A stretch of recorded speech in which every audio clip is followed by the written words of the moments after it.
This is the Influencer Entrepreneurs Podcast with Jenny Melrose, where I strategize with business owners on how to grow and scale their businesses to hit their income goals.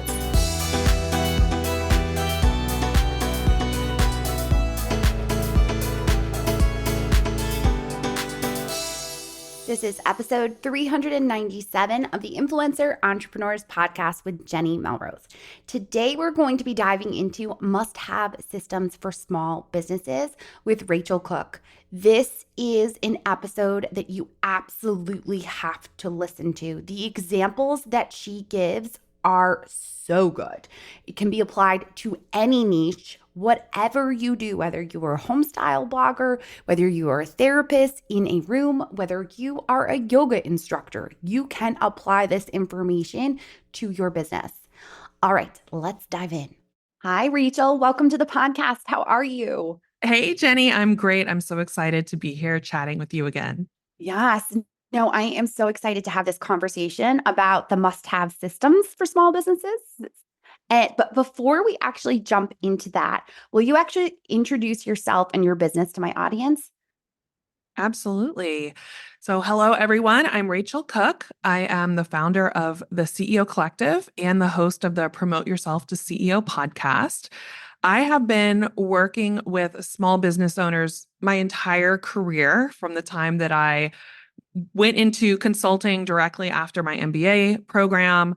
But I started my own consulting business in 2008, 2009, when honestly, I was totally burnt out. The traditional consulting world is very tough. It's very much 75, 80-hour weeks. You are living out of a suitcase. And while I have an MBA in small business, I was working with small businesses that had like hundreds of people on their teams, and with small businesses that I wasn't exactly inspired to work with. So I ended up burning out. I had some severe health problems that started to show up. I had some diagnosis with chronic pain and chronic fatigue that basically made me take a leave of absence. I ended up filing for disability for 3 months so that I could figure out what was going on, because I was in my 20s and suddenly I was just totally debilitated by these chronic health conditions. And what happened for me was I ended up on a yoga mat, as you do. And my yoga teacher became a dear friend. And she said to me, Rach, I know you don't think you want to go back to that world, but I need help with my studio. It's only been open for a year. I don't know how much longer I can do this. And so that kind of was my light bulb moment when I realized there are owner-operated businesses that need the level of support I could provide, that needed my expertise, but they couldn't afford to hire a big consulting company. And a lot of the places that were available for support were honestly not very friendly for women. They were male-dominated spaces that didn't understand what it's like to run a business, raise a family, be a caregiver, all of the challenges that most women face that are honestly one of the biggest reasons we start businesses, is because we need more flexibility, we need more freedom, and the like old way of just hustle, hustle, hustle, grind, grind, grind just isn't a fit. So that kind of kicked off my journey. And I started that in 2008, 2009. And over the years, I've just continued to grow and evolve and work with more and more women entrepreneurs in multiple industries. And when we completely pivoted everything in 2020 to the CEO Collective, I have made that really this is my legacy play. This is the business that I will be running until I am ready to be done and retire. And sell it, right? And sell it. Yes, that is something we talked about in our last conversation, but it's absolutely one of the things I'm really, really passionate about, because I have seen over and over again that a lot of small businesses, you spend years building this thing, and a lot of people are looking at their small businesses as just a replacement paycheck and not as a true asset that you have built over the years. So one of my goals is to help more women entrepreneurs to not only implement the strategy, systems, and support to build a sustainable business and a scalable business, but also a sellable business, a business that then, if you are ready to retire, you're ready to have an exit, you're ready to completely shift into something new, you can actually use that as the next step forward in your life. And I'm so excited about this topic. We will get into it, but it really is, I think, one of the biggest transformations that can happen for women having more freedom and more financial independence. Yes, I could not agree more. I think when you do have the right systems, it can make such a difference in your business and the time that you have for yourself and what you can actually then have the creative space to be able to create. So, how can we actually gain more control in our small businesses? Because I often hear from women that they're getting burnt out. They have all the plates spinning and they know something's going to drop. How do we fix this? Yeah, it's so interesting because I've created this entire framework around I'm a nerd, I'm a researcher, I like to dig into the data. So, I started looking at the data and all the research that has come out about women in business, and honestly the data pissed me off first because I realized most women business owners are not making enough revenue. Period. Mhm, Point blank. Only 12% of us are breaking the six-figure mark, $100,000 in gross revenue. And that's top line revenue coming in. That's not your take home pay. right. Only about 3% are breaking the seven-figure mark. So, with that information, and you actually start crunching the numbers and you start looking at what the real system is, we realize that we aren't building sustainable businesses at all. And you might feel like if your business is feeling out of control, if your business is feeling like you're herding kittens, there's things happening all over the place and you just can't get everything going in one clear direction. It's easy to believe that the first thing you have to focus on is just increasing revenue. Hmm. But actually, the research shows us that if all you focus on is increasing revenue, so all you're doing is increasing your marketing and sales activity, you're actually creating more chaos for yourself. It's like instead of herding kittens, now you've hired a bunch of cowboys to come in and herd the kittens. Like you've actually made the problem worse because you've amplified the things that feel chaotic in your Hmm. business. So the first thing we actually have to do is reclaim control over our business. And the way we reclaim control over our business is to implement systems that streamline and simplify your business as much as possible. So when I'm working with my clients, we have a framework that we use called the 90-day CEO operating system. And there's some clear systems that we are putting in place in all of their businesses so that they can reclaim control.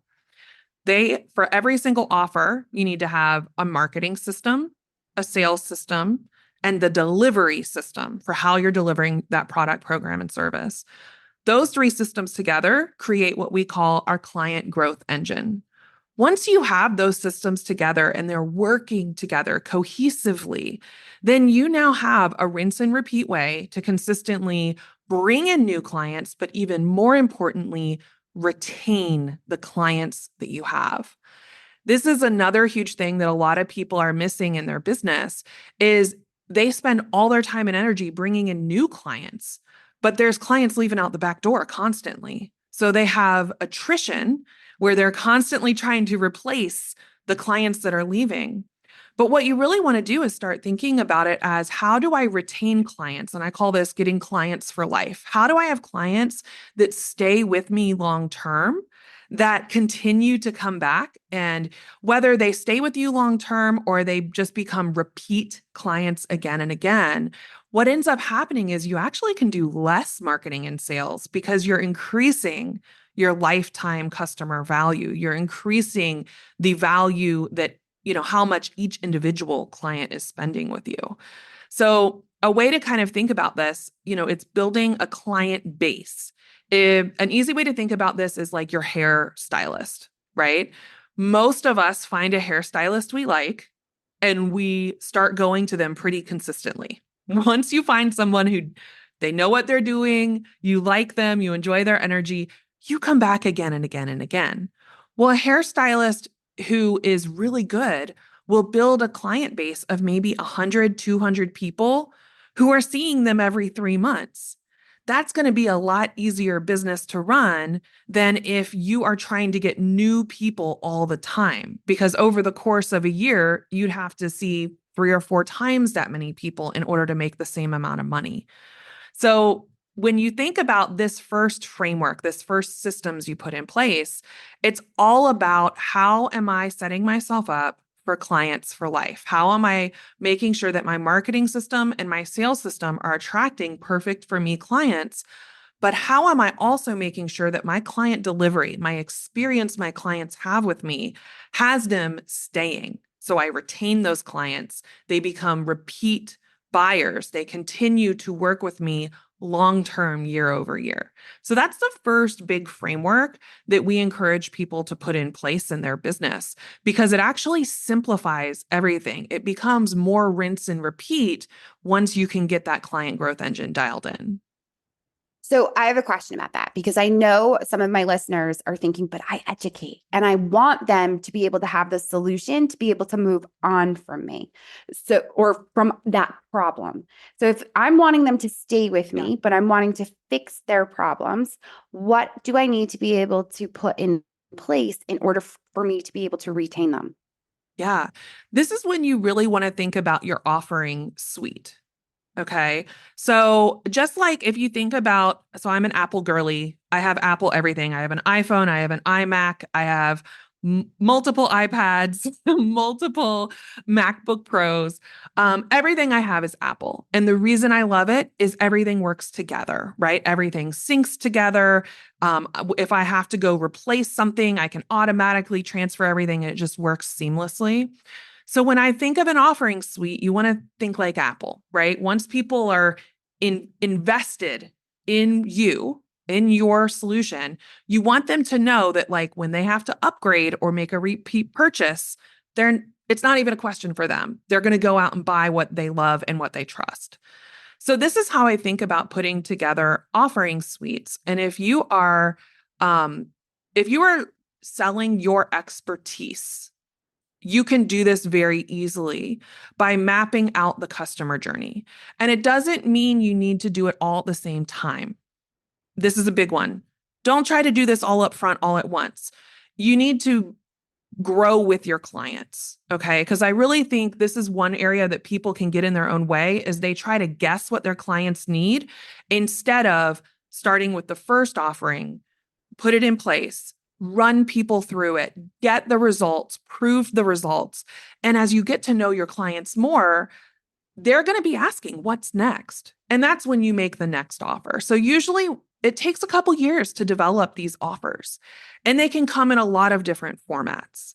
So, for example, in my business, I have an offering suite that everything is repeatable and everything is upgradable, meaning once people purchase the first thing, they can purchase it again and again and again.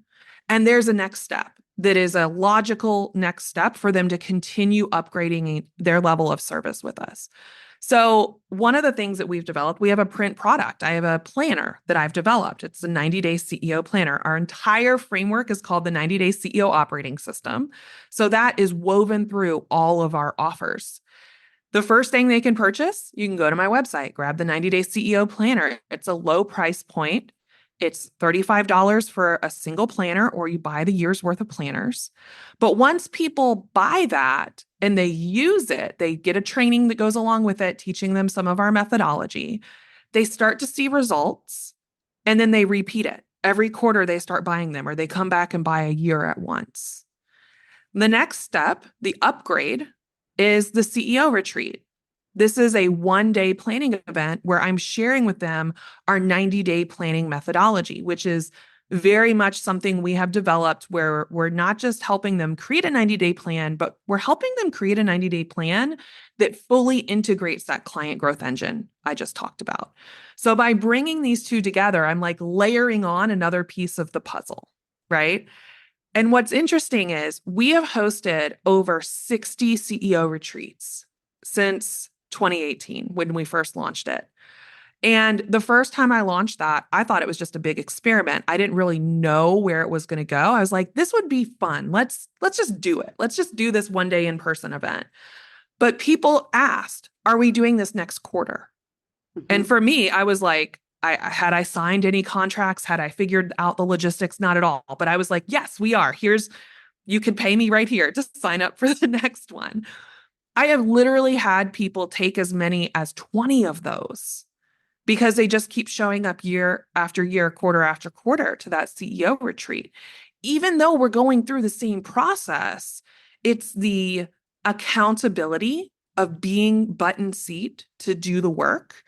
And it's the getting out of your day to day, which I know is a huge thing for a lot of my clients. Like one of the biggest reasons people don't work on their business is because they're so enmeshed in the, day to day minutia. So that was the next level of our offering suite, right? Then again, they can repeat it. They can come up every quarter, every other quarter, or they can upgrade into the CEO Collective, which is our 12-month group coaching program. So it's part mastermind, part group coaching, access to all of the content and trainings I have. But when they join us for that, they have a full year of support. They have a dedicated mentor providing one-on-one accountability. They have a year's worth of planners and a year's worth of CEO retreats. And so each step of this process, I have made each offer something that is repeatable. They can purchase it again. Something that has a next step. They can upgrade when they're ready for that next level of support. And it makes it really easy because everything fits together. Everything is built around this framework that we have developed. And so So good. that's a huge shift for a lot of people because often I find with a lot of my clients, they start coming up with offers with products, programs, or services that don't fit together. They're not built around a journey where that client can grow with them. And if you have a whole bunch of different offers, one, a confused mind says no. If people don't know what you do and you're just offering a smorgasbord, like a poo-poo platter of options, and they don't see where they fit in or they don't understand what you do, they're just going to say no because we all have decision fatigue and we're all overwhelmed with all the options. So if you can simplify it and build it around a core message, a core process that you're taking people through, suddenly you're like Apple and everything fits together. People can upgrade, they can replace things and know that everything they're doing with you is cohesive. And that's a game changer for any small business. Okay. We need to unpack this just a little bit because I need to make sure my listeners heard everything that you said. There's three things that I really want to point out that you talked about. One is the customer journey. You have to understand where your people are coming in and where they're looking to go and how you can continue to solve that problem, right? The second was the example that you gave of your offerings. And I want my listeners to understand that, yes, you're talking about B2B, you're talking about service-based, right? But this can still apply to a homesteader. Every year they have to plant their gardens. You could have something that you could repeat annually for them. And then it could turn into canning season and you could have something then that could be a repeat offering that you give them. And then the third thing, which I really want to make sure that I reiterate, is that you gave them permission to not know right now, to figure out their customer journey and the products that need to be offered based on what they see on a first offering and understanding their people better. So I just wanted to make sure I reiterated those 3 points because I felt like there was so much to unpack. It was so good that I wanted to make sure we really took the time to look at that. Hey there, guys. My name is Melanie from Mostly Under Control, and I am a member of Jenny's Influencer Entrepreneurs Insiders membership. I've been a part of it since 2017, and over these 6 years, I've taken full advantage of the weekly trainings that Jenny offers and the monthly group coaching. The group coaching is probably my favorite part of the membership. Jenny has taught me so many things for my business. She helped me niche down and write and teach about what I wanted so that I wouldn't burn out. In addition to what she teaches, the networking I've done with other members has been invaluable. I recommend her membership to all of my online business owner friends because it is worth every single penny. So now, what do we need to, as a small business owner, when should the systems get set up within our business? Because I have listeners that are just getting started. I have some that have been doing this for 6 years. When do you say systems are necessary? So I will admit, I am someone who is just systems minded. This is how my brain works. I love a checklist. I am the friend who, if we are planning something, you better believe everyone's getting like an itinerary, a packing list, exactly like what all needs to happen. So this is how my brain works. And I also recognize that a lot of people, their brain does not work this way. So I have a few options for you. My first thing that I recommend to a lot of people is to recognize when something needs to be repeated. If you are doing a task in your business that is going to be repeated, that is an opportunity to make a system for it. And when we're saying system, what we're really meaning is you're documenting the steps it takes to do that so that you can do it again. Mm-hmm. The reason this is so powerful is every single one of us has stuff that we're doing over and over and over again in our business. Where we get slowed down is when we are the ones doing it over and over and over again. And we have not put up a process that someone else could follow. So I recommend starting by one, auditing your time. Give yourself a couple weeks where you're tracking what you're doing, and then take a highlighter and anything that you know you're going to repeat, just circle it. Just start being aware of the things you're going to do again and again. Then once you have a list of things that you know you're going to do, the next time you do them, start documenting the steps. My favorite way to do this is to record myself. I will use something like Loom. I actually just upgraded Loom, came out with an AI feature, which is great because I can go in and record myself doing something. And then it spits out like a summary of the step by step, which I think is so great because now we have basically a training vault for our team of here's how we do each and everything. So that's the simplest, easiest way to think about it is all you're doing is putting in place a process, a documented process that now someone else can take over. Usually, the first place those systems are going to come in are the things that you want to get off your plate first, right? So, most of us, the things that are taking a lot of time, let's take content creation, for example. So, Jenny and I both have podcasts, and anyone who's tried to do a podcast, it can be incredibly time intensive. I mean, depending on how you do it, like let's say you are brainstorming all the action steps just to get a single episode out. It could be, I've got to brainstorm the episode. Maybe you're trying to script the episode. Then you've got to sit down and record it. Then you've got to edit it. Then you've got to put it up on your podcast host. Then you've got to come up with the show notes and the show notes on the website, the show notes on the podcast host. You got to have social media. You got to have your newsletter. Like it could be a 20-step process. Mm-hmm. But the beauty of outlining that and actually documenting it is then you could go, well, what is the part of this process that I need to be responsible for? And what is the part of this process that I could delegate to someone else and share with them exactly how I want this done? So for my podcast, all I do is sit down and press record. And then once it uploads to the cloud. My team pulls it. I never see that episode again. I don't even know when it's coming out. Like they manage every part of getting the rest of that out. And because we've put this process in place, it frees up so much of my bandwidth to then do the next most important thing that only I can do. And this is why I love systems, because you can basically clone yourself and make your time as the CEO is the most valuable time in that business. It can make sure that you're spending your time on the CEO level tasks, the $1,000 an hour, $10,000 an hour tasks, instead of the things that someone else can step in and take off your plate. So you started with content creation as your example. Do Yeah. you feel that there are areas of our business that should get systematized first, or is it dependent upon the type of business? That's a great question. When I'm looking at this, a lot of the people I work with have been doing all the things for so long because they've been the owner operator. Usually the first thing I try to do, I have a framework that we call the CEO scorecard, where we divide up different types of tasks into different buckets. So There's the $10 an hour bucket. These are going to be things that are more admin customer service related. Then there's the $100 an hour bucket. These are usually going to be a little bit more skilled tasks, but again, they're repeatable, like editing the podcast, writing the show notes, things like that.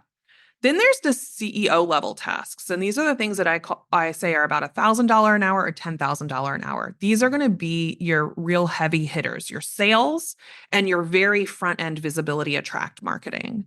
So I want the business owner to be focused on the highest value tasks they can. The lower value tasks are not your best use of time. So we have admin and operations tasks that all of us have to do. All of us have to deal with our bookkeeping. If you are doing your bookkeeping as a small business owner, you are spending time that should have been spent on growth-oriented tasks. It's too inexpensive it's so inexpensive to get support there, right? It's really not much. But I will still have people who say, but I can do it and save that money.